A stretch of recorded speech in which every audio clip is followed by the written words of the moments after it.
Mr. President, Attorney General Barr, members of the Council, Ivanka, Cabinet Secretaries, members of our diplomatic corps, including Ambassador Gingrich, distinguished members of Congress who've worked on this issue for so many years with such heart and compassion, members of the law enforcement community and faith leaders, and most especially Bella and the courageous survivors who join us here today. It is an honor to be with you on this historic day.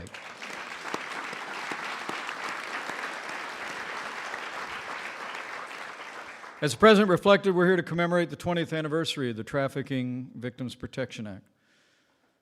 As the President's made clear, from his heart, we have a President who knows human trafficking is not only an unconscionable evil, but an epidemic in the world today, and the United States of America will confront it as never before.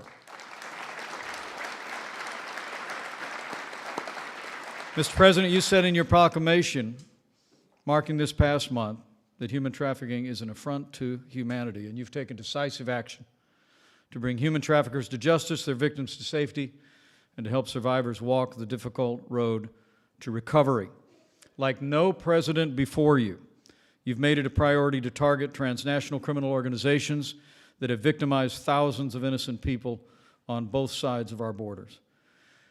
I know the President and I are grateful for the efforts of all of those gathered here today, for your compassion, for shining light in the darkness, and bringing the justice and determination of the American people to this cause. But permit me to add one more voice of appreciation to a member of this administration who has probably articulated the President's message on this issue with more compassion and more determination than anyone else in the history of this movement.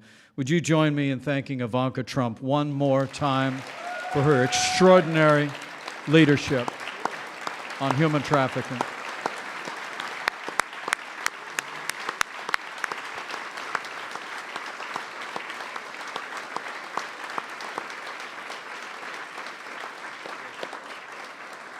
Mr. President, the order you're about to sign will impact the federal response across our government and empower the agencies so well represented here to have even more tools to combat the scourge of human trafficking. It will improve the way law enforcement, federal agencies gather information. It will also make it easier for the American people to partner with this administration and with law enforcement in combating human trafficking. It will empower faith-based organizations to provide victims and survivors with more compassionate care. And with more and more young people around America engaged in this issue, Mr. President, by your order today, you will give younger Americans especially the ability on the internet to identify the signs of trafficking, what dangers to avoid, and how to break free if they've been victimized.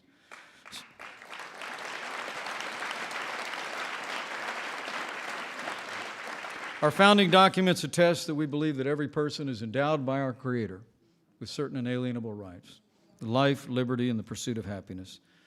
And today, with the compassion and determination of all of those gathered here, Mr. President, you again show the American people's commitment to the justice and dignity and worth of every person. And we thank you for your leadership and compassion.